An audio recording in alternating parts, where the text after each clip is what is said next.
পরিহার করব।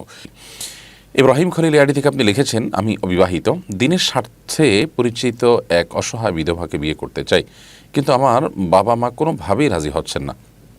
সামাজিক প্রতিবন্ধকতা ছাড়াও তাদের ধারণা বিধবা বিয়ে করলে আমি সুখী হব না। আমার বাবা মার উদ্দেশ্যে কিছু বলুন দয়া করে। বা ইব্রাহিম খলিল, প্রথমত বিধবা বিয়ে করাটা এটা বিভিন্ন সাহাবীদের এবং নবী করিম সাল্লাল্লাহু আলাইহি সাল্লামের সুন্নাহ, যে তারা অসহায় মানুষের পাশে দাঁড়িয়েছেন। আমাদের সমাজে বিধবাকে, তালাকপ্রাপ্তাকে বিয়ে করার ব্যাপারে কুসংস্কারাচ্ছন্ন ধ্যান ধারণা অনেকেই লালন করেন, সেটি ভুল। আপনার বাবা মাকে আপনি কোনো আলেমে দ্বীন এর কাছে যদি নিয়ে যেতে পারেন, যিনি চমৎকারভাবে তাদেরকে বোঝাতে পারবেন এবং তাদেরকে কনভিন্স করতে পারবেন, তাহলে সেটা হবে সবচেয়ে ভালো আপনার জন্য। আমরা আপনাকে সেই পরামর্শ দিব।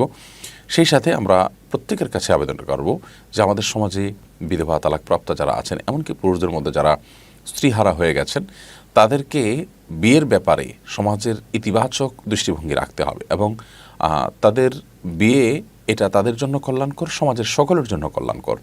এবং তাদের যদি বিয়ের ব্যাপারে প্রতিবন্ধকতা তৈরি করা হয়, তাহলে তাদের যেমন কষ্ট হবে, তাদের প্রতি যেমন অবিচার হবে, তেমনিভাবে সমাজে নানা অনাচার, নানা ফিতনা এবং ফাসাদের দুয়ার উন্মোচিত হতে পারে। সেই জায়গা থেকে একজন ইমানদার সর্বাত্মকভাবে চেষ্টা অব্যাহত রাখবেন যে তিনি এই ধরনের ক্ষেত্রে তিনি যথেষ্ট উদার হওয়ার চেষ্টা করবেন এবং একজন অসহায় মানুষের পাশে দাঁড়াবার চেষ্টা করুন। আল্লাহ তাআলা তৌফিক দান করুন।